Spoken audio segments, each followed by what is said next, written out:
Okay, section 11.5, we're now moving into how to find the sum of a geometric series. We've already looked at previously how to find the sum of an arithmetic series. We had that on our quiz recently. Today I'm going to show you two different formulas.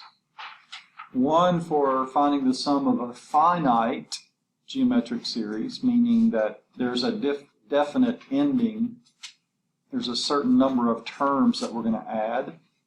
And then, interestingly enough, we are in a certain situation going to be able to find the sum of an infinite geometric series. That was not possible for arithmetic series. We could only find the sum of a finite arithmetic series, but under a certain condition, it could be possible to find the sum of an infinite geometric series. So, two more formulas to emphasize in this lesson. Let's start with finding the sum, or the book will say evaluate. It's just another fancy way of saying find the sum of the series. And what I'm about to do, you're going to do on problems 1 through 8 of your homework. I need for you to show me this formula. Actually use the formula 8 times to hopefully help you remember it later. So this means the sum of a certain number of terms. So in our case, in this problem, that would be 6 terms. I'll just do it over here. Summing the first 6 terms of this series will be done by starting with, that means the first term, a sub 1. In this case, that would be 5. In the parentheses, we're going to do 1 minus, what is the ratio? What's the common ratio? What is it that we're multiplying by to get from one term to the next? 3. Okay, so in the parentheses, I have 1 minus 3. And notice that n became 6. So once again, n, this exponent, will be 6. And all of this is going to be divided by 1 minus the ratio again, which is 3. Now let me give you a word of caution. Here's a very common mistake. If you don't trust yourself to just divide by -2 in your calculator, and you want your calculator to do the division for you, it's extremely important that you put parentheses around operations like this. This definitely will affect your answer if you don't. So if you just divide by -2, there's no need for parentheses. But anytime an operation is involved, like subtraction in the denominator, you need to put parentheses around the denominator. So hopefully you've had a chance to work through that. And we've got 1,820. Raise your hand if you got that. Okay. See some people still working on it. Maybe you weren't able to get it and you're not sure why. 1,820 is the answer. Any questions? Okay. A big part of this, I see people a lot that they can write the correct way of using the formula on their paper, but somehow they end up with the wrong answer. So please make sure you're understanding how to use your calculator correctly. So, any questions? Okay, I'm going to give you one to try on your own and give you maybe a couple of minutes.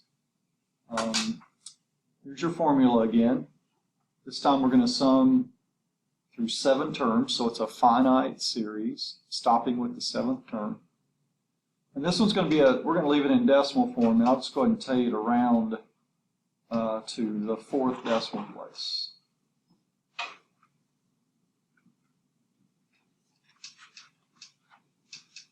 Okay, and I'll just pause the video and then see what you get.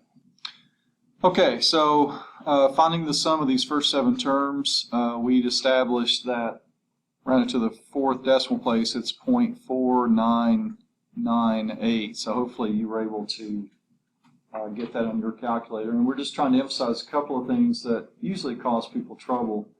If you're going to put 1 minus a third as the denominator of your formula, then put parentheses around it. And that would also be true if you're going to use the fraction 2/3. That's just another way of saying 1 minus 1/3. You put 2/3 in parentheses as the denominator. Okay, so you're going to practice 8 of those using this sum of a finite geometric series. Well, in problems 9 through 17 odd, notice that's a little different than normal. Normally we're doing the evens. This time we're doing the odds in this section. You don't have to write all these instructions. Just put book instructions for 9 through 17 odd. I just copied these straight from your book. They're exactly the same. We're following the book instructions here. The question or the goal here is to understand whether or not an infinite series converges or diverges.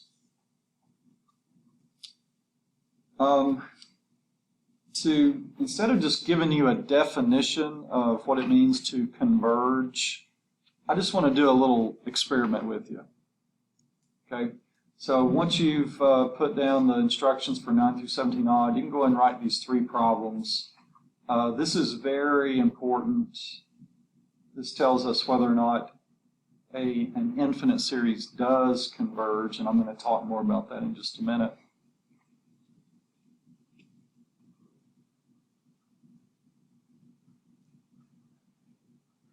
So as soon as you get those 3 problems written up, and we'll come back and answer them in just a minute, but I'm going to do another, just a little test, just to get you to do something with your calculator on the next slide.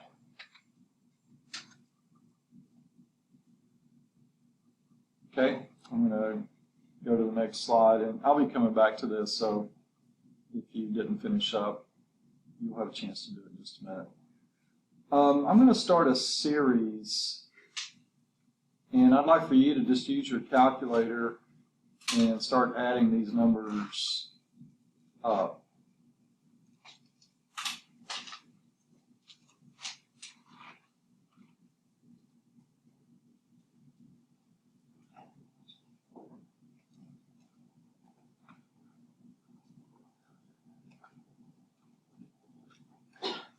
Is that a geometric series?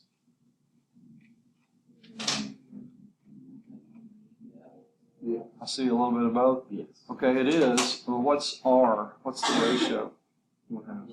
2. Okay, we always think multiplication. I heard somebody say divide by 2, but we're multiplying by a half. Everybody see that? R is 1/2. Okay. Let me show you how we find the sum of an infinite geometric series that does have a sum. And we're going to look at this formula again in just a little bit, but the sum of an infinite geometric series. Notice I'm not going to put a number here for n. How come? Yeah, I'll go ahead. Why am I not putting an n here? Infinite means it never stops. There is no nth term that I'm going to stop adding with. So this is a pretty simple formula. I'm going to do the first term divided by 1 minus the ratio. So what I'd like for you to do is find out what the sum of this is. First term, 64, divided by 1 minus a half. Well, dividing by a half is the same thing as what? Multiplying by 2. So what is the sum of this series? Okay, interesting. To me, this is really, really cool. Okay, what do you have so far? What did you end up with when you added these numbers? 126? Okay. If you cleared your calculator, just type in 126. Now let's go a little further. What would my next term be after 2? 1? Okay, so do 126 plus 1. And then what would the next term be? A half. Okay, add a half. What's the next? 4th. Next one. 8th. Next one. Okay, where are we now? What's your calculator say now? Ooh, 127.9 something. And where are we getting closer and closer to? We are approaching, or the fancy word is, we are converging on 128. Now here's the cool thing about it. We're never going to get there. What does that sound like? Asymptote. Sounds like an asymptote, where we are approaching a line, but we will never get there. We'll just always approach it. Same thing here. We're just going to keep adding more and more smaller numbers. We're going to inch closer and closer and closer to 128, but we're never going to get there. I mean, we may have something like 127.9999998 or whatever, you know, and it just keeps getting closer and closer. So this is an example, without just saying here's what converging means, this is an example of a series that converges. So what's the takeaway? Well, notice that in order to converge, this is very important. The ratio has to be, and I'm going to go back to our slide, the ratio has to fit this description. If you take the absolute value of whatever the ratio is and it's less than 1, then you have a series that converges and you can get the sum, even though it's an infinite series. Okay, so let me just start with letter A here. This is summation notation. You may recall, and you had this on your quiz, for geometric sequences, if I wanted to find any term of a geometric sequence, I use this formula.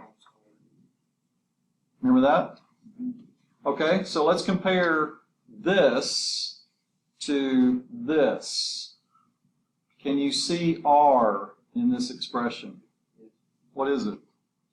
2/3. R is whatever is beneath the exponent n minus 1.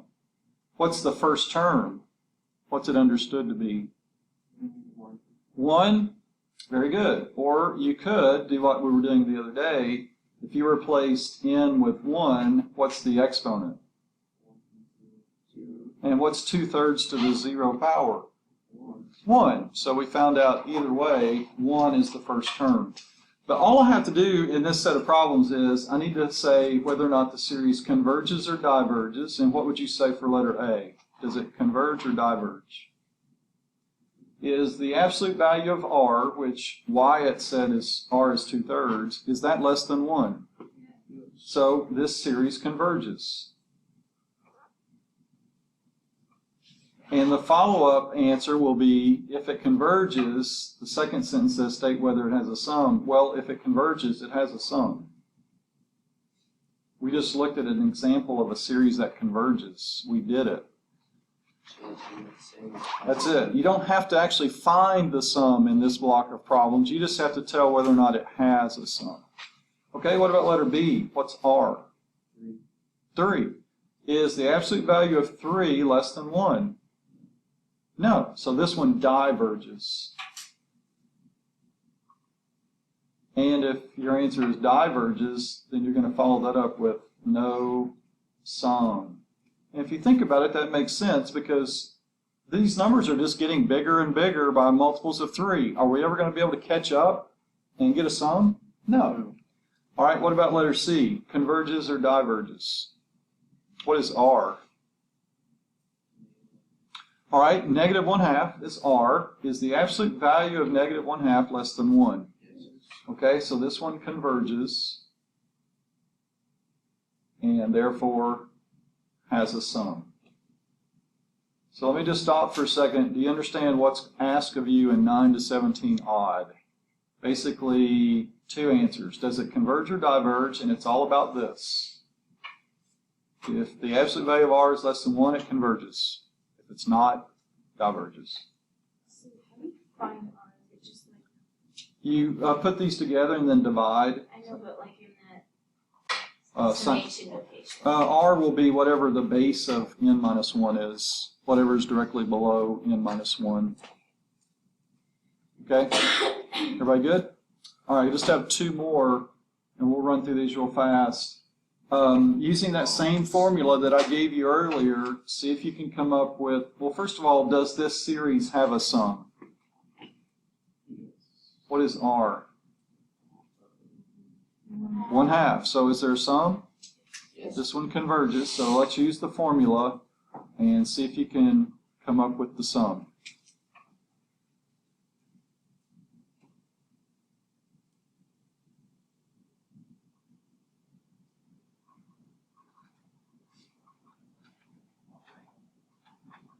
And hopefully you're looking at 16 divided by 1/2. That's the same thing as 16 times 2. So what is our sum? What are we converging on?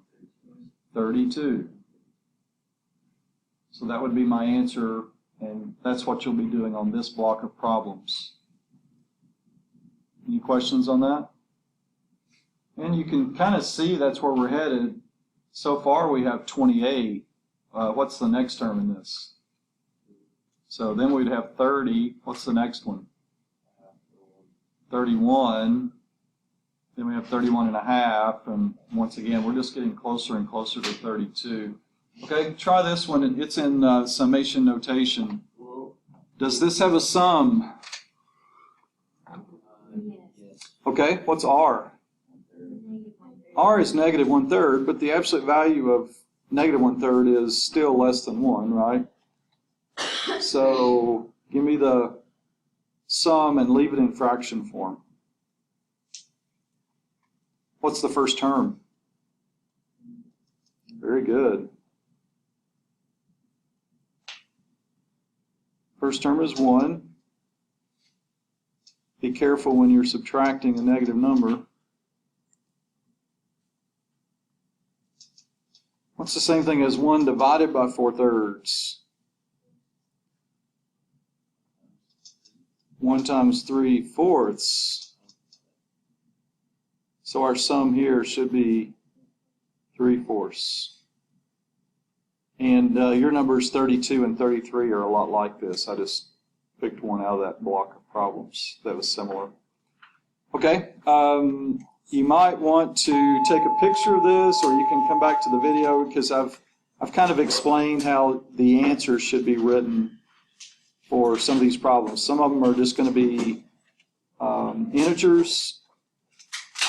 Some need to be in decimal. But if you go back and pull this video up and just go to the end, you'll know how to express your answers. Okay, shout out to 5th period. Good job.